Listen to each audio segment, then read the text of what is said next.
The honor is mine to invite Mr. Komal Samaroo, who is the Executive Chairman of Demerara Distilleries Limited in Guyana and the Chairman of the West Indies Rum and Spirits Association, to make his contribution. Mr. Samaroo. Thank you very much, Mr. Curtin. Good morning, everyone. And thank you for inviting me and giving me the opportunity to share my perspectives and my experience with the group. I want to say, by way of opening comment, that the United States presents the largest consumer market in the world. And therefore, it is a market that everyone targets in their business strategy. And therefore, it's an extremely competitive market. I will want to do my presentation in 3 segments today. First of all, to make a general statement on the rum industry as it relates to the US market. Secondly, I will want to share my 30 years experience trying to access the US market for the rum brand that I represent. And thirdly, I would share the experiences that we have had over that 30-year journey and hope that it can benefit other sectors. Firstly, in relation to the rum industry, the US has a relationship, a very special relationship with Puerto Rico and the US Virgin Islands that go back, I believe, over 100 years.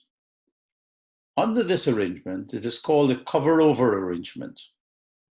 And under the cover-over arrangement, all the duties collected on all the rums imported to the United States is rebated to the government of Puerto Rico and the US Virgin Islands in proportion to their exports into the US. I believe that this amount total to about $500 million thereabout. It's rebated to the government of those 2 islands for the development of their territories. But a significant portion of that is shared with the rum producers in those markets, giving them the opportunity to have tremendous competitive advantage over other Caribbean rum producers, because some of that rebate goes in the form of raw material subsidy, marketing allowance, etc. And the reality is that the trade data that I have looked at shows that the United States is the largest exporter of rum to Europe, to the European Union market, and to the Canadian market. And therefore, I believe, I would hope that at some stage, we can engage the US authorities to discuss this advantage that is given to Puerto Rico and US Virgin Islands and how it affects not only the US, but other markets of the world. And I believe this is very important for the smaller territories of the Caribbean because our export base is very small. And rum happens to be one of those products in which the region has competitive advantage. Having made that general comments, I want to deal specifically with the experiences that we have had over the last 3 decades trying to access the US market. Very often, we think of the US as a single market. But in reality, certainly for the rum and spirits industry, in reality, it is not. It is actually 50 different markets. Because while imports are done under federal law, wholesaling is done under state law. And each state has a different set of laws and regulations that govern the wholesaling and the distribution of alcoholic beverage. Some states, for example, are state controlled. I think about 16 states have state-owned liquor boards that control the distribution of liquor in their market. Pennsylvania is one of those that come to my mind immediately, and there are several others. And there are some states that are called franchise states, so that when you appoint a wholesaler, you just cannot terminate that appointment. And other states allow multiple wholesaling. So we are talking, when you think of accessing the US market, we are actually talking about 50 different markets. And certainly in the rum business, in the alcohol business, there is what you call a 3-tier structure. An import level that is controlled by federal law, a wholesale level that is controlled by state law, and then you have a retailing level that is controlled by the local regulations.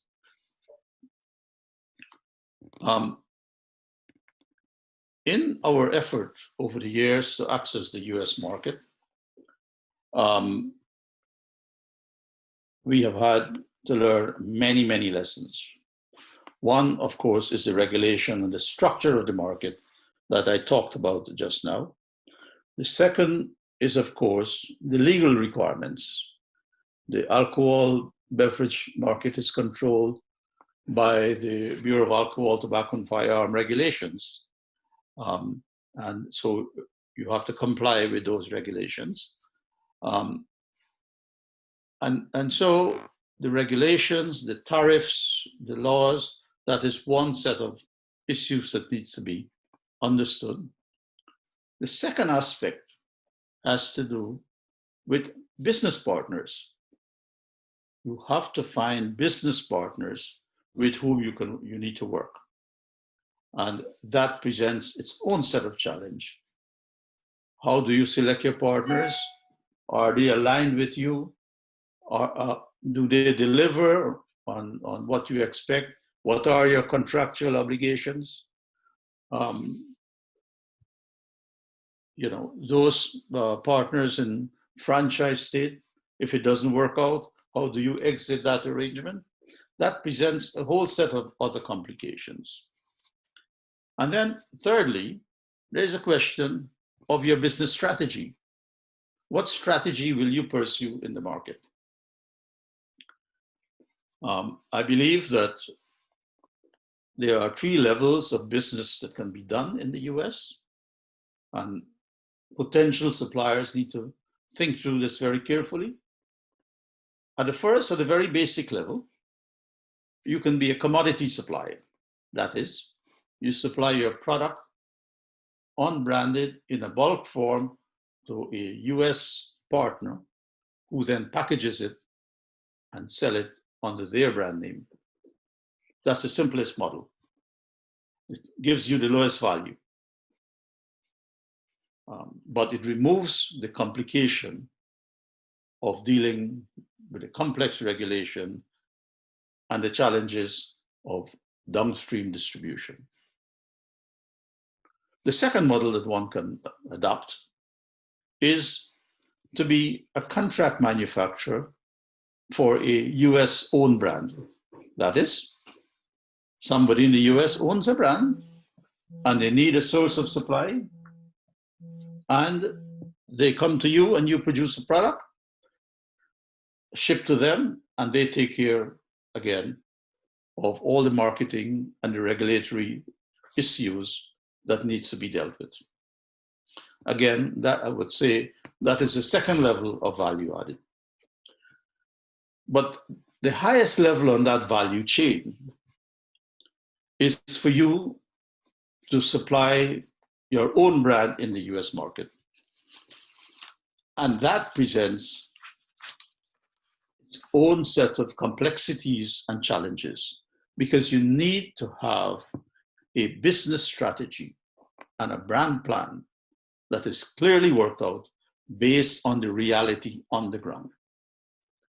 You need to do your market research. You need to understand the structure of the market. In that process, if you were to market your own brand in the US market, you have to first of all, protect your trademark. So you need to get a trademark lawyer who will register your trademark so that once you start using it in that market, nobody else can use it versus you. Then the second set of issues that you need to address is how you approach the market, what I call the 5 P's of the market. What product are you going to sell? How is that product presented and packaged? And certainly in the rum business, there are sizes that are stipulated by law. It must be 750 ml. In Europe, it is 700 ml size bottle, or it must be 350 ml. In Europe, it's 300, and so on. So there are different regulations that govern the package size. Thirdly, you need to decide, because it's such a huge market with tens of thousands of retail points of sale, you need to decide what are the points of sale, where would you like your product to be placed in that huge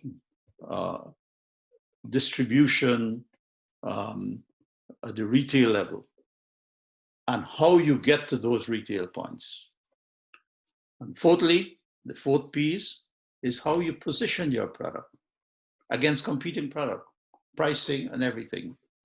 And finally, final P, how you promote it so that you connect with the consumer, whether you use a push strategy or create the consumer demand for a pull strategy.